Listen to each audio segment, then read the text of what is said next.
Yuk, baik, kita mulai langsung firman. Ayo kita buka firman Tuhan hari ini. Apa yang Tuhan ingin sampaikan buat kita semua di tempat ini ya. Ayo kita sama-sama belajar. Ya. Kita buka firman Tuhan hari ini di Yohanes 20. Yohanes 20. Yuk sama-sama kita belajar apa yang Tuhan ingin katakan buat kita. Yohanes 20 ayat 11 sampai 18. Yohanes 20 ayat 18 sampai 12. 11 sampai 18. Yuk, kita sama-sama belajar supaya kita mengerti apa yang Tuhan mau katakan buat kita. Yohanes 20 ayat 11 sampai 18. Ya. Baik. Perikop judul dari Yohanes 20 ini ayat 11 sampai 18 adalah Yesus menampakkan diri kepada Maria Magdalena. Ya, Yesus menampakkan diri kepada Maria Magdalena. Tetapi Maria berdiri dekat kubur, menjenguk ke dalam kubur itu, dan tampaklah olehnya 2 orang malaikat berpakaian putih. Ya. Yang seorang duduk di sebelah kepala dan yang lainnya di sebelah kaki di tempat mayat Yesus berbaring. Ayat 13, kata malaikat-malaikat itu kepadanya, Ibu, mengapa engkau menangis? Jawab Maria kepada mereka, Tuhanku telah diambil orang dan aku tidak tahu di mana ia diletakkan. Sesudah berkata demikian, ia menoleh ke belakang melihat Yesus berdiri di situ. Tetapi ia tidak tahu bahwa itu Yesus. Kenapa kok sampai Maria Magdalena tidak tahu kalau itu Tuhan Yesus? Karena dia sedih. Dia menangis, dia sedih karena dia merasa hari itu Tuhan yang hari ini yang dia mengasihinya diambil orang, nggak tahu ditaruh di mana, diletakkan di mana. Ayat 15 perhatikan, kata Yesus kepadanya, Ibu. Yesus mendatangi Maria Magdalena. Ibu, mengapa engkau menangis? Siapakah yang engkau cari? Maria menyangka orang itu penunggu taman.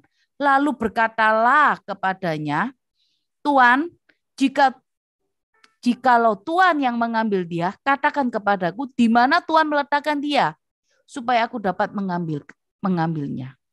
Karena terlalu sedihnya Maria Magdalena ini, sehingga dia nggak tahu Tuhan Yesus sedang berkata-kata sama dia. Tuhan Yesus sedang mengajak dia bicara. Karena saking terlalu sedihnya dan cara pandang dia hanya melihat pada permasalahan. Tuhannya hilang. Ya. Ayat 16. Kata Yesus kepadanya, Maria. Maria berpaling dan berkata kepadanya di dalam bahasa Ibrani, Rabuni, artinya guru. Kata Yesus kepadanya, janganlah engkau memegang aku, sebab aku belum pergi kepada Bapa. Tetapi pergilah kepada saudara-saudaraku dan katakan kepada mereka bahwa sekarang aku akan pergi kepada Bapakku dan Bapamu, kepada Allahku dan Allahmu. Perhatikan ayat 18 ini. Ini yang Tuhan mau sampaikan buat kita. Maria Magdalena pergi dan berkata kepada murid-muridnya, kepada semua orang yang mengenal Tuhan. Pada saat itu dia katakan, aku telah melihat Tuhan. Dan juga bahwa dia mengatakan hal itu kepadanya. Aku telah melihat Tuhan. Saat Tuhan menyapa Maria, saat Tuhan mengatakan Maria ayat 16, Maria langsung sadar. Maria langsung kelihatan langsung berubah. Pasti dia berubah, dia tahu suara itu, dia mendengar suara itu. Dia panggil Rabuni, artinya guru. Dan Yesus langsung katakan, janganlah engkau memegang aku, sebab aku belum pergi kepada Bapakku. Dan Maria langsung seketika itu dia mengatakan, dia langsung mendatangi setiap murid Tuhan Yesus yang lagi berkumpul di suatu tempat, dia katakan, aku telah melihat Tuhan. Hari ini Tuhan katakan, ayat 18 inilah yang Tuhan katakan buat kita semua hari ini. Aku telah melihat Tuhan. Perjumpaan Maria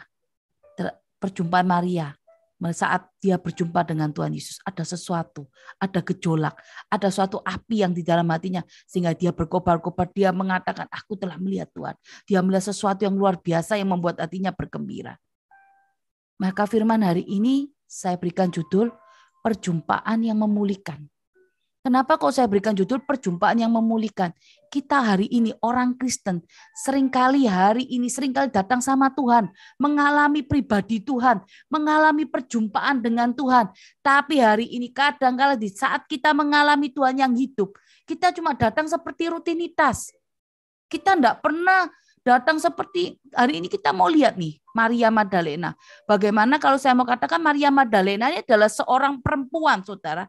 Seorang perempuan yang dia hari itu ketika itu seorang perempuan yang dibebaskan. Dia mengalami satu kelepasan dari kuasa roh jahat. 7 roh jahat. Dia mengalami kelepasan. Dia begitu mengasihi Tuhan Yesus. Dia begitu juga mau mengikut Tuhan Yesus semasa hidupnya. Pada saat Tuhan Yesus mati di kayu salib, saat Tuhan Yesus di dalam kubur, Maria ini mengalami satu kesedihan. Saat mayatnya enggak ada di tempat kubur itu, dia mengalami satu kesedihan. Tapi di ayat 18, saat Tuhan Yesus katakan, saat ada percakapan dengan Tuhan Yesus di ayat 17, Maria katakan, aku telah melihat Tuhan. Hari ini kita akan membahas perjumpaan yang memulihkan. Seringkali kita ini, kalau saya mau katakan, mengalami perjumpaan dengan Tuhan. Apalagi yang saat ini sudah menjadi gaya hidup ya, baca firman setiap hari. Satu lama, satu baru. Mungkin ada orang-orang baru yang tempat ini yang baca cuma perjanjian baru saja. Ya, sudah jadi gaya hidup. Tapi kenapa gaya hidup kita saat kita baca firman Tuhan, kita tidak mengalami satu perjumpaan yang memulihkan. Satu perjumpaan yang membuat api kita tidak pernah padam. Kenapa kehidupan kekristenan kita masih suam-suam kuku? Nggak panas, nggak dingin. Nah, ini yang akan hari ini kita bahas. Saya tidak mau kita semua termasuk saya juga mengalami di mana fase yang hari-hari ini saya juga capek. Capek dengan segala sesuatunya. Capek dengan keadaan yang rutinitas yang saya harus kerjakan dengan pelayanan dan pelayanan. Tapi saya harus paksakan diri saya masuk dalam zona itu. Saya harus paksakan diri saya untuk mengerjakan panggilan Tuhan. Karena tidak ada jalan, tidak ada pilihan yang bisa saya pilih. Kalau hari ini kehidupan kita, cara pandang kita, dan segala sesuatunya kita tidak merubah, kita akan mengalami perjumpaan yang hanya nggak membawa sesuatu yang wow sama kehidupan kita. Sesuatu yang bagaimana kita nggak tahu. Kita mengalami Tuhan, tapi kita masih membandingkan kehidupan kita dengan orang lain. Bahkan saat kita mengalami Tuhan, kita masih belum bisa mengucap syukur. Saat kita mengalami Tuhan, tapi kita belum bisa menerima kemenangan. Nah, ini yang harus dipertanyakan. Perjumpaan yang hari ini, kalau saya mau katakan perjumpaan yang hari ini yang memulihkan kita ini, harusnya perjumpaan yang membawa kita menerima kemenangan, pemulihan. Bahkan setiap janji Tuhan ada dalam kehidupan kita.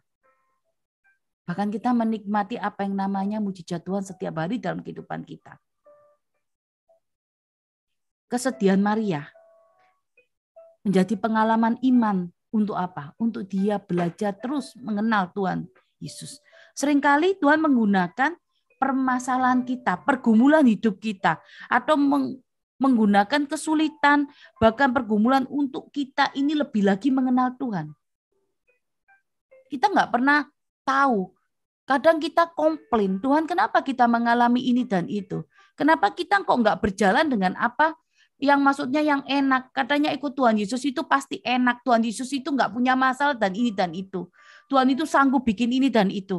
Kenapa kok kita ini mengalami apa yang namanya pergumulan di dalam kehidupan kita?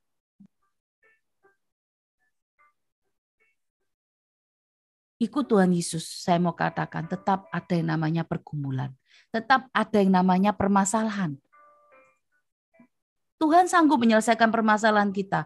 Tuhan sanggup membawa kita juga menerima kemenangan. Tuhan sanggup memulihkan keadaan kita. Bahkan membawa kita ke padang rumput hari ini. Tapi masalahnya cuma satu, saudara. Saat kita di bawah Tuhan mengalami yang namanya kemenangan, adakah karakter kita ini sudah diubahkan? Karena janji Tuhan akan membawa kita sebagai kepala, bukan ekor. Kalau kita dibawa Tuhan sebagai kepala, itu butuh yang namanya proses. Proses itu adalah bayar harga untuk segala sesuatu yang hari ini kita dapat. Tuhan tidak mau saat kita dibawa sebagai kepala, terus kita jatuh lagi. Tuhan mau memberkati kita terus-menerus dalam kehidupan kita. Bahkan Tuhan mau terus-menerus itu memulihkan kehidupan kita. Kalau hari ini Maria katakan di Yohanes 20 ayat 11 sampai 18 tadi, aku melihat Tuhan. Aku melihat Tuhan. Itu yang dia katakan. Aku telah melihat Tuhan. Berarti saat dia melihat Tuhan, ada perubahan yang dia rasakan di dalam hatinya. Ada gejolak. Ada yang namanya sesuatu yang bergelora di hatinya. Ada sesuatu yang membara. Ada api yang tiba-tiba hari ini yang dirasakannya padam, api itu tiba-tiba menyala. Itu yang harusnya dirasakan. Atau yang saya mau katakan, itu yang harusnya kita dapat saat kita bertemu dengan Tuhan secara pribadi. Saat kita bertemu mengalami Tuhan yang hidup, itu yang harus kita dapat seharusnya. Tapi kenapa hari-hari ini banyak orang kekristenan atau orang Kristen yang kehidupannya capek? Nah itu loh. Karena banyak hari ini orang Kristen itu pada saat datang sama Tuhan, dia datang dengan bertransaksi. Dia datang cuma mau lihat hasil. Dia datang cuma mau keluar lebih dari pemenang. Mereka enggak mau proses. Mereka mintanya instan. Sedangkan proses ini akan membawa kita menjadi satu karakter yang luar biasa. Tanpa adanya proses, kita enggak akan bertahan. Kita enggak akan bisa keluar lebih dari pemenang. Sama hari ini saudara. Kalau rumah yang kita bangun di atas batu karang yang kuat, apapun badai di depan kita, kita pasti akan bertahan. Tapi kalau kita bangunnya semuanya serba instan, semuanya serba cepat, dan segala sesuatu, ada sesuatu kesalahan pun kita nggak tahu, kita kan nggak pernah tahu. Tiba-tiba ada badai, tiba-tiba rumah kita mungkin bocor, mungkin dan segala sesuatunya. Kita nggak akan pernah tahu. Sedangkan Tuhan itu adalah sutradara yang luar biasa. Dia merancangkan sesuatu yang luar biasa. Dan hal sekecil apapun, sedetil apapun, dia perhatikan. Dia nggak pernah bawa kita di dalam segala sesuatu yang namanya pergumulan atau apapun itu melebihi kapasitas kita. Kitanya aja yang lebay hari ini. Bilang pergumulanku lebih berat, segala sesuatunya lebih berat. Padahal ada yang lebih berat, saudara. Ada yang lebih dari kita. Ayo, saya mau katakan, belajarlah mengucap syukur. Belajarlah hari ini mengerjakan apa yang Tuhan mau.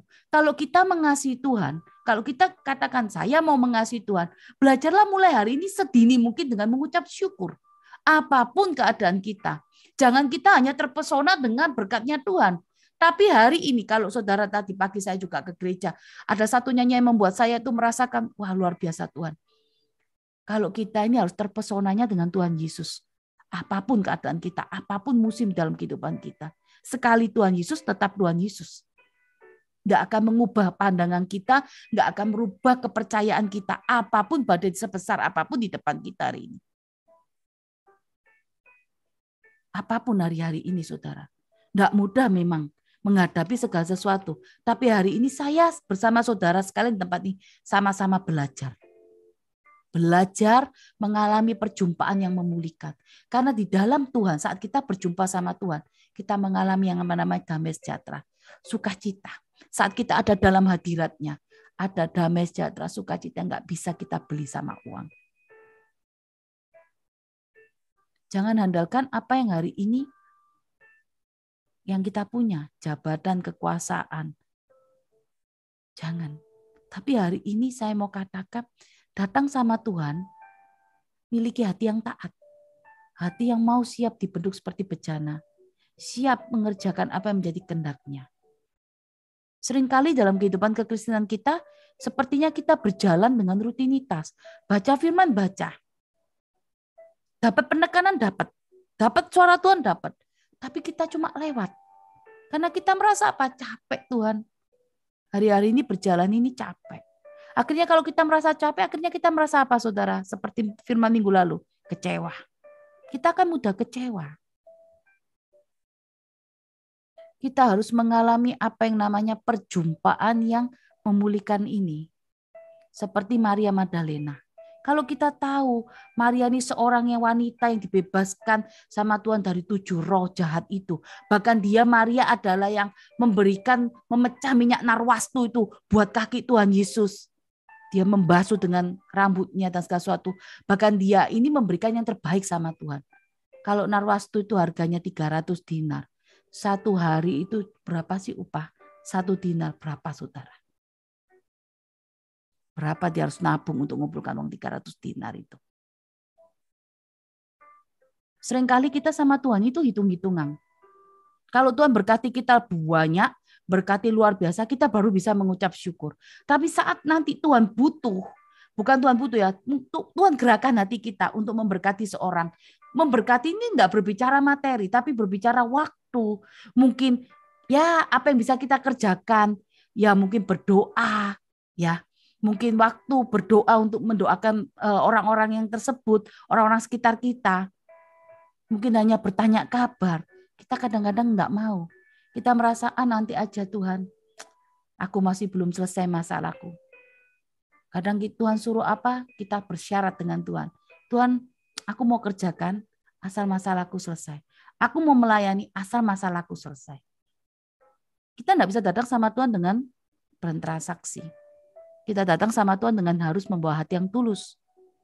Kalau kita datang sama Tuhan dengan bertransaksi, kalau kita datang sama Tuhan hari ini dengan segala macam apa yang menjadi keluh kesah kita, bahkan kita yang lebay, merasa masalah ini besar, masalahnya Tuhan tidak adil, Tuhan tidak bisa menyelesaikan, kita nggak akan keluar dari padang gurun kita. Kita akan berputar di tempat itu terus. Kita nggak akan terima kemenangan. Ayo, alami firman. Saat kita mengalami firman, berarti kita mengalami perjumpaan dengan Tuhan. Perjumpaan yang memulihkan itu tidak akan membuat iman kita mati. Tapi iman kita akan semakin bangkit dan percaya bahwa Tuhan pegang kendali. Bahwa Tuhan selalu menyertai kita. Ada penyertaan, ada perkenanannya dalam kehidupan kita. Bahkan iman kita, dalam iman kita, api itu akan terus berkobar-kobar. Akan bergelora terus. Kita pasti terus akan melihat Tuhan Yesus. Kita akan terpesona dengan Tuhan Yesus. Bukan dengan berkatnya saudara. Tapi dengan Tuhan Yesus. Seringkali banyak orang Kristen terpesonanya dengan berkat, kesembuhan, mujizat. Kalau hari ini cara pandang kita harus kita rubah. Kita harus cari sumber berkatnya. Bukan terpesona dengan hasilnya, tapi carilah sumber berkat itu. Kita harus datang padanya. Kalau kita memiliki yang namanya sumber berkat, atau saya mau katakan kalau kita memiliki yang namanya sumur, kita nggak perlu cari susah-susah untuk cari air. Karena sumber berkat itu ada di dekat kita. Kalau kita katakan, aku mau mengalami perjumpaan Tuhan yang memulihkan. Berarti hari ini saudara akan lebih peka lagi. Apa yang Tuhan mau katakan atas kehidupan kita. Apa yang Tuhan mau katakan atas apa yang menjadi kehendaknya atas kehidupan kita. Kita pasti akan mengerjakannya. Kadang Tuhan menyuruh kita atau mengerjakan firman-Nya itu suatu firman yang di luar pikiran kita. Kadang sesuatu yang kita membuat kita nggak berani melangkah, saudara. Mungkinkah ini yang disuruh Tuhan? Apa benar ini perintah Tuhan? Tuhan itu tahu caranya berbicara sama kita. Tuhan itu menciptakan kita itu enggak sama. Dan Tuhan itu tahu bagaimana berbicara dengan ciptaannya. Yang A, si B, si C, Tuhan tahu segala sesuatunya. Karena enggak ada sesuatu yang tersembunyi di hadapan Tuhan. Semuanya itu, saya mau katakan semuanya itu transparan di depan Tuhan. Apa yang kita pikirkan, apa yang kita taruh di hati kita, semuanya itu transparan. Saya mau hari-hari ini, ayo kita harus mengalami perjumpaan yang memulihkan. Karena hari-hari ini banyak orang-orang di Faithful ada banyak sebagian besar sudah baca firman. Tapi baca firman hanya seperti rutinitas. Seperti yang datang sama Tuhan tapi tidak dapat sesuatu. Ada beberapa orang juga berkata sama saya, ngomong sama saya, kok saya sudah baca firman tapi tidak dapat jawabannya. Saya mau katakan, kalau kita datang sama Tuhan, kita tanya sama Tuhan, tidak mungkin Tuhan tidak jawab. Kenapa kok kita merasa Tuhan tidak jawab? Saat kita tanya, firman kita baca, kok Tuhan tidak jawab? Coba dikoreksi. Apakah waktu baca firman itu sudah fokus? Sudah datang sama Tuhan dan fokus? Fokus dengan Tuhan. Kita sudah taruh dulu enggak permasalahan kita, pergumulan kita? Bagaimana menaruh masalah kita, pergumulan kita? Yaitu tadi korban bakaran yang harus kita naikkan. Kita harus naikkan pujian penyembahan itu. Buat apa pujian penyembahan itu kita naikkan? Supaya membakar semua pergumulan kita, membakar segala sesuatunya. Supaya kita ini datang sama Tuhan tidak bawa beban. Kalau hari ini saya mau katakan gini saudara, kalau kita didatangi seseorang, teman, sahabat, atau siapapun, dia mau datang sama kita, mau curhat nih, atau curhat sama saudara, atau saya yang mau curhat sama saudara, tapi saudara bawa beban, mungkin bebannya seperti ini, bukan beban permasalahan, mungkin saudara bawa sesuatu yang baunya nggak enak, mungkin bangkai tikus, atau segala sesuatu yang nggak enak, atau makanan yang basi. Bagaimana saudara? Saudara pasti nggak nyaman. Saudara nggak nyaman dekat dengan saya. Karena sesuatu tadi yang nggak enak, mengenakan. Sama Tuhan itu. Tuhan mau kita datang, kita nggak bawa beban. Kita datang dengan mengucap syukur. Apa Tuhan nggak tahu pergumulan kita? Tahu saudara. Tapi Tuhan juga mau kita mendengarkan tuntunannya. Mendengarkan hikmatnya. Apa yang harus kita kerjakan hari-hari ini? Sepanjang perjalanan kita. Yang bisa menuntun kita keluar, masuk dalam padang rumput itu hanya Tuhan. Bukan saya. Saya hanya mengerjakan bagian saya dengan berdoa. Mengiring saudara masuk pada padang rumput. Tapi sesuai dengan apa yang Tuhan mau. Perintah yang sudah berikan. Dan saudara harus mengalami Tuhan sendiri. Dan saat di padang gurun, itu cuma ada saudara bersama Tuhan. Saya dan sama Tuhan. Tidak ada orang lain. Dan Tuhan itu seperti kompas di padang gurun. Itu yang harus saudara tahu. Kadang saat di padang gurun, kita semakin merasa Tuhan jauh daripada kita. Tuhan tidak sayang sama kita. Kenapa kita ditaruh dalam padang gurun? Kenapa kok nggak langsung dibikin instan? Yang butuh pekerjaan langsung dikasih kerjaan. Yang butuh pemulihan kesehatan langsung diberikan kesehatan dan pemulihan. Kenapa? Saudara semakin teriak-teriak di padang gurun. Semakin saudara nggak berdamai dengan keadaan saudara. Semakin saudara membandingkan hidup saudara dengan yang lain. Semakin saudara membandingkan kehidupan saudara dengan orang fasik, orang dunia. Saudara akan semakin ada di padang gurun itu. Kita ini orang-orang pilihan. Kita ini orang-orang pilihan yang dipilih sama Tuhan sendiri. Jangan lari dari prosesnya Tuhan. Kalau kita lari atau keluar dari prosesnya Tuhan, kita nggak akan keluar lebih dari pemenang. Hidup kita akan terus ada di padang gurun. Permasalahan kita nggak akan pernah selesai. Yang bisa menyelesaikan hanya Tuhan. Bagaimana formula penyelesaiannya? Tuhan kasih formulanya. Tuhan kasih caranya. Mungkin ada misalnya, satu orang mungkin suami atau istrinya selingkuh. Suami atau istrinya selingkuh ini Tuhan kasih kemenangan. Mereka berpuasa, si istri berpuasa untuk suami, si suaminya bertobat, dia nggak selingkuh. Terus dengar, dibuat kesaksian. Luar biasa ya saudara.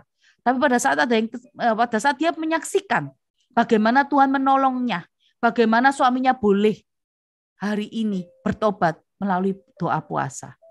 Nah, ada si istri, si B juga mengalami suaminya selingkuh. Dia juga mengerjakan doa puasa, saudara. Supaya si suami juga tobat. Apakah Tuhan tolong? Saya mau katakan begini, saudara. Tuhan yang kita sembah ini Tuhan yang dahsyat. Dia menolong kita dengan berbagai cara. Dia sanggup kirim burung gagak itu dengan berbagai cara. Jadi kalau saya mau katakan, mungkin penyakitnya sama, tapi belum tentu obatnya itu sama yang Tuhan berikan. Obat setiap orang, setiap pergumulan kita, itu beda-beda. Dan dosisnya pasti beda-beda. Jadi jangan berpatokan kalau suaminya atau istrinya sana itu ditolong dengan doa puasa, akhirnya selingkuh, bertobat, dan selesai. Jadi saya pasti ditolong kalau saya juga pasti doa puasa. Belum tentu saudara. Jadi saya mau katakan alami perjumpaan. Hari ini perjumpaan yang memulihkan itu. Bagaimana? Alami lagi Tuhanmu. Jadi saya nggak katakan ya saudara, baca firman ini lagi. Enggak, saya nggak kembali start dari depan. Tapi hari ini, saudara yang sudah mengerjakan baca firman, Tuhan mau datangnya saudara sama Tuhan ini mengalami perjumpaan yang memulihkan.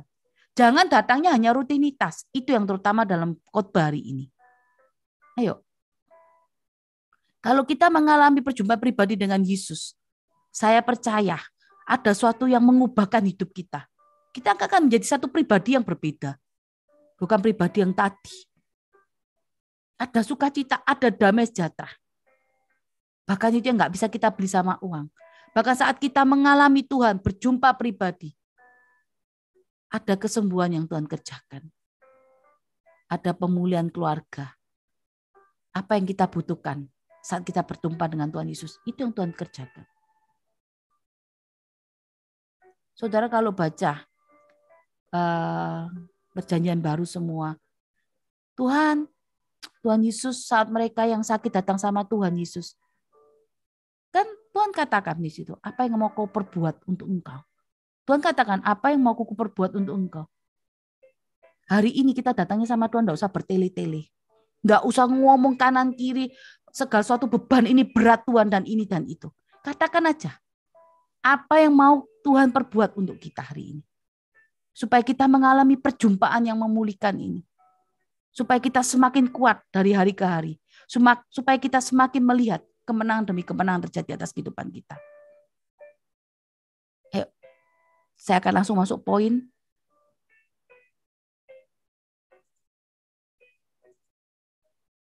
Ya, poin pertama, supaya kita mengalami perjumpaan yang memulihkan ini, jangan terintimidasi oleh keadaan. Saat baca firman, saat sudah menyanyikan korban bakaran, kita rasanya plong, damai sejahtera. Begitu baca firman, kita terintimidasi lagi oleh keadaan. Oleh apa? Masa lalu, dosa kita, ketakutan, kekecewaan, kesedihan. Kalau hari ini segala pikiran kita terintimidasi oleh ketakutan, masa lalu, dosa kita merasa tidak layak datang sama Tuhan, bahkan ada kekecewaan, ketakutan, kepahitan, itu semua yang akan membuat kita akhirnya enggak mengalami perjumpaan yang memulihkan. Akhirnya kita kehilangan waktu sama Tuhan. Pada saat seharusnya kita berjumpa, kita enggak ketemu sama Tuhan. Kenapa? Fokus kita sama masalah kita. Cara pandang kita cuma melihat masalah kita. Datangnya kita sama Tuhan saat baca firman hanya rutinitas. Tidak ada loh saudara. Hari ini kalau kita tanya firman terus Tuhan tidak jawab. Tidak ada. Ada tidak hari ini kalau saya mau katakan. Kalau kita ditanya seseorang terus kita nggak jawab. Tidak ada ya saudara. Pasti semua jawab. Kalau nggak jawab alasannya kita satu. Tuhan sedang marah sama saya. Kalau Tuhan sedang marah sama kita. Dan Tuhan marah ini. Tuhan tidak mau jawab doa kita. Buat apa Tuhan mati di kayu salib hari ini saya katakan. Untuk menebus dosa kita. Tuhan itu bukan Tuhan yang seperti itu. Tuhan itu Tuhan yang kasih. Tuhan itu Tuhan yang luar biasa. Dia pasti jawab setiap apa yang menjadi pertanyaan kita. Tapi masalahnya satu. Fokus kita ini loh. Ada enggak? Fokusnya sama Tuhan. Kalau fokus kita sama dosa kita, masa lalu kita, keadaan sekitar kita. Lah, kita akan kehilangan waktu. Saatnya kita seharusnya mengalami Tuhan, pribadi Tuhan, kita kehilangan waktu. Bahkan kita kehilangan pengenalan akan Tuhan hari itu. Apa yang kita dapat hari itu, kita nggak dapat apa-apa. Sudah datang sama Tuhan, baca firman, udah selesai semua masak, bersih-bersih rumah, kita mau datang sama Tuhan, baca segala, kita nggak dapat. Karena pola pikiran kita, hati kita masih punya kemarahan, hati kita masih punya segala sesuatu yang tidak baik, kita nggak bisa datang sama Tuhan. Ayo, Tuhan sudah katakan, aku ini Tuhan yang kudus, kuduslah kita. Kudus ini bukan berbicara segala sesuatu yang harus, wah kudus tidak boleh gak punya dosa. Kudus ini berarti segala sesuatu datang sama Tuhan ini yang nggak kudus, yang nggak layak, jangan ada di dalam saat kita menjumpai Tuhan. Kita taruh semuanya itu. Kita harus fokus apa yang menjadi saat ini, apa yang menjadi kehendak Tuhan. Saat baca firman harus dapat sesuatu loh saudara. Hari-hari ini enggak hari-hari yang baik. Karena hari-hari ini Tuhan tadi pagi katakan buat saya, Banyak hari ini orang Kristen yang hari ini, saat waktu saya dapat ayat ini, yang hari ini apinya sudah mulai redup. Apinya sudah mulai mati. Karena apa? Mereka baca firman, mereka mengerjakan rutinitas. Tapi hari ini saat mereka mengerjakan baca firman dan berdoa atas sesuatunya, mereka nggak dapat sesuatu. Bahkan hari ini banyak orang Kristen yang hari ini stop, berhenti di tengah-tengah jalan. Karena mereka nggak tahu apa yang harus mereka kerjakan. Apinya mulai redup. Kasih mula-mula itu mulai tidak ada di dalam kehidupan kekristenan kita hari-hari ini. Karena apa? Karena kita capek dengan keadaan. Kita enggak mau. Akhirnya kalau sudah capek, ya udah, datangnya ya asal-asalan. Ya mau gini enggak mau sudah. Ayo, kalau hari ini kita mau terima kemenangan, kita mau keluar menikmati padang rumput, saya mau katakan, jangan terintimidasi oleh keadaan. Ayo, mulai. Kasih mula-mula itu harus ada. Cinta kita sama Tuhan Yesus harus seperti awal-awal kita pertama kali ketemu sama Tuhan. Tidak bisa jauh daripada Tuhan. Kita nggak bisa jauh dari rutinitas kita baca firman. Bahkan masuk rutinitas kebiasaan kita, gaya hidup kita ini. Saat gaya hidup kita baca firman, kita harus mendapat sesuatu dari firman itu. Karena firman itu yang memberikan kita kekuatan hari ini. Firman itu yang memberikan kita kekuatan. Firman itu seperti suara Tuhan yang bicara buat kita hari ini. Poin kedua, ini poin yang terakhir. Menjadi ciptaan baru. 2 Korintus 5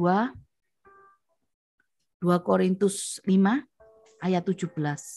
Ini poin terakhir saudara. Saya akan buka ya 2 Korintus 5 ayat 17. Tuhan katakan di ayat 17, jadi siapa yang ada di dalam Kristus, dia adalah ciptaan baru. Yang lama sudah berlalu, sesungguhnya yang baru sudah datang. Menjadi ciptaan baru. Kalau menjadi ciptaan baru ini, berarti kita harus terus mengerjakan setiap hari. Harus ada yang namanya pertobatan. Pertobatan ini enggak saya katakan, oh kalau kita jahat, kita penipu, kita harus bertobat. Enggak. Bertobat ini dari hari-hari ini, menjaga perkataan kita, menjaga pikiran kita, perkataan pikiran kita, bahkan cara mendengar kita, cara kita bertindak, semua harus dikuasai dengan apa yang namanya kebenaran firman Tuhan. Ya saudara, saya enggak mau hari-hari ini kita semua terlambat, tertinggal. Ini tahun perkenanan loh, ini tahun perkenanan buat kita. Kalau saya mau katakan mungkin banyak di tempat ini enggak kesaksian, tapi dari mereka yang kesaksian sama saya pribadi, dari awal tahun, bulan 1 sampai bulan ini ya 10, kan ada pertolongan Tuhan yang Tuhan nyatakan. Ada enggak dari sedikit-sedikit peningkatan yang Tuhan sudah kerjakan? Kan enggak mungkin enggak. Kalau saudara mengerjakan kebenaran firman, menjadi ciptaan baru, harus ada pertobatan. Pikiran, cara mendengar, cara melihat, cara berkata-kata, bahkan cara bertindak, di semuanya dikuasai oleh kebenaran firman Tuhan. Enggak mudah saudara, saya juga enggak mudah. Sama, saya belajar. Saya juga masih belajar, sama. Saya enggak bisa sempurna, enggak bisa. Saya masih manusia daging. Tapi saya berusaha terus untuk menyempurnakan dengan bagaimana mematikan keinginan daging saya. Terus, saya harus berjalan bukan lagi apa yang menjadi kehendak saya. Saya harus memaktikan kehendak saya supaya saya bisa berjalan dengan apa yang menjadi kehendak Tuhan. Beberapa waktu yang lalu mungkin ya saudara. Beberapa waktu yang lalu, setiap kali saya berdoa, mungkin ini saya tutup dengan kesaksian saya. Beberapa waktu yang lalu sempat dua minggu ini, saya cukup capek. Capek dengan pelayanan, rutinitas yang harus saya kerjakan. Kalau saya berdoa, saya hanya ngomong koreksi saya Tuhan. Apa yang boleh saya menyenangkan. Tapi hari-hari terakhir itu saya cuma katakan gini. Tuhan, sudah lama saya berdoa, nggak pernah nangis. Bukan berarti nangis itu saya ada masalah. Enggak, saya ingin sesuatu yang saya bisa nangis, saya ada sesuatu yang lega. Plong, bisa menyembah di hadirat Tuhan itu yang lama. Itu yang saya bisa rasakan saudara. Tapi hari-hari pada saat jam pelayanan saya yang cukup banyak dengan Zoom keluarga, itu yang menuntut saya akhirnya saya harus berjalan, berdoa, baca firman untuk dapat firmannya apa. Untuk ibadah umum pun yang minggu lalu, itu saya hanya berdoa jam 10 setengah 10 pagi, jam 10 atau setengah 10 pagi, jam 11 saya sudah ready firman itu. Temanya. Ya itu saya kerjakan karena waktunya benturan terus, waktunya tuh mepet dan saya benar-benar merasakan capek. Satu ketika saya pelayanan keluarga. Satu keluarga itu tiba-tiba bicara sama saya sesuatu yang nggak ada orang tahu itu pergumulan saya, saudara. Nggak ada yang tahu itu pergumulan saya. Tapi keluarga itu bisa nyeletuk ngomong sama saya sesuatu pergumulan saya. Selesai tutup telepon di situ, saudara. Saya langsung berlutut, saya langsung menangis. Saya mau katakan begini, saudara.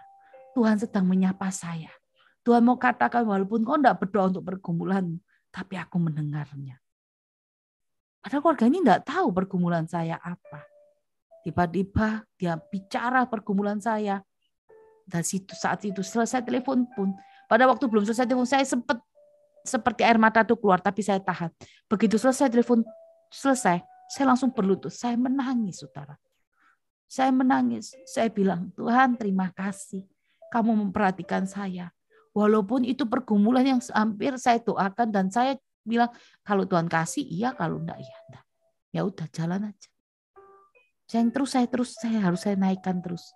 Tapi hari-hari itu, ya saya naikkan. Tapi waktu saya naikkan terus seperti tidak ada sesuatu, saudara.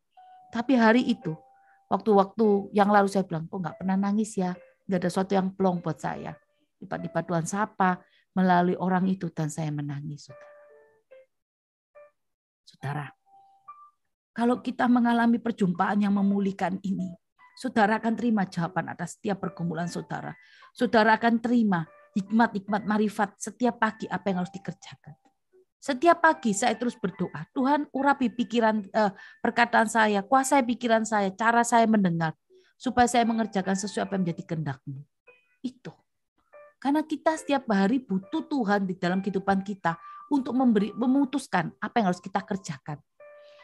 Memberikan keputusan, apa yang harus kita kerjakan di dalam setiap harinya kita ini loh, memberikan keputusan. Jangan sampai saat kita memberikan keputusan itu, kita keluar dari setiap rencana Tuhan. Hari-hari ini tidak mudah, saudara. Begitu juga dengan saya. Capek. Tapi itu yang bisa saya kerjakan. Setiap pagi saya harus ngabsen beberapa orang untuk doa pagi sama saya. Jadi begitu jam 8, pekerjaan rumah saya harus sudah selesai. Saya di rumah tidak ada pembantu. Jam 8 itu harus selesai. Cuci-cuci baju semua harus selesai.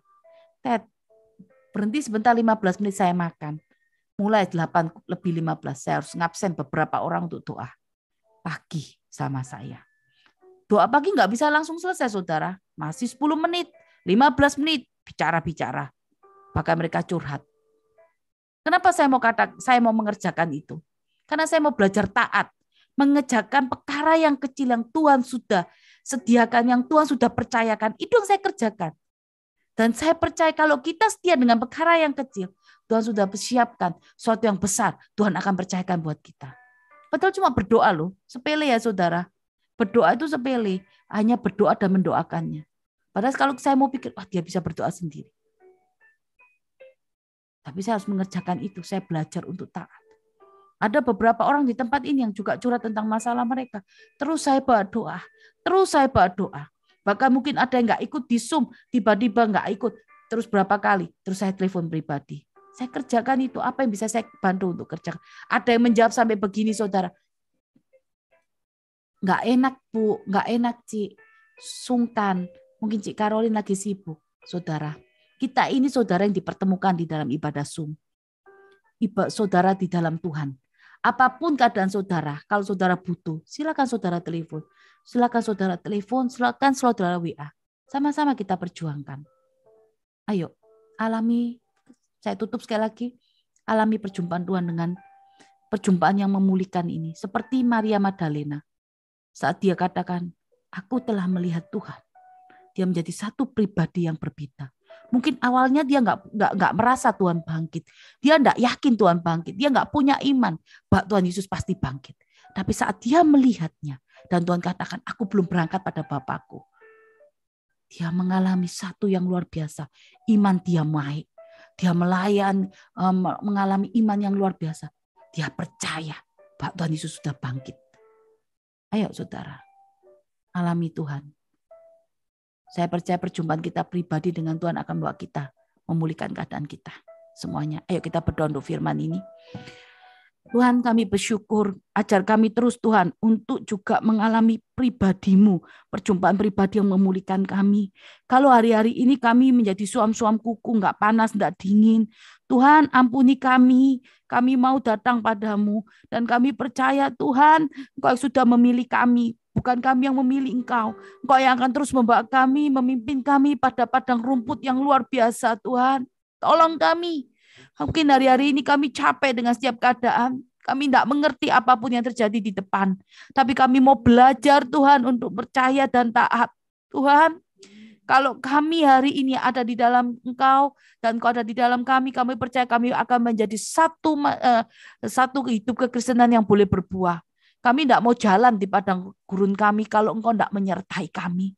Tapi kalau Engkau yang berjalan menyertai kami mau berjalan Tuhan. Dan Engkau yang membawa kami juga menerima setiap kemenangan. Terima kasih untuk setiap firman-Mu. Sekali lagi Tuhan, kami taruh dalam loh hati kami yang paling dalam. Dan kami percaya Engkau yang menyertai kami.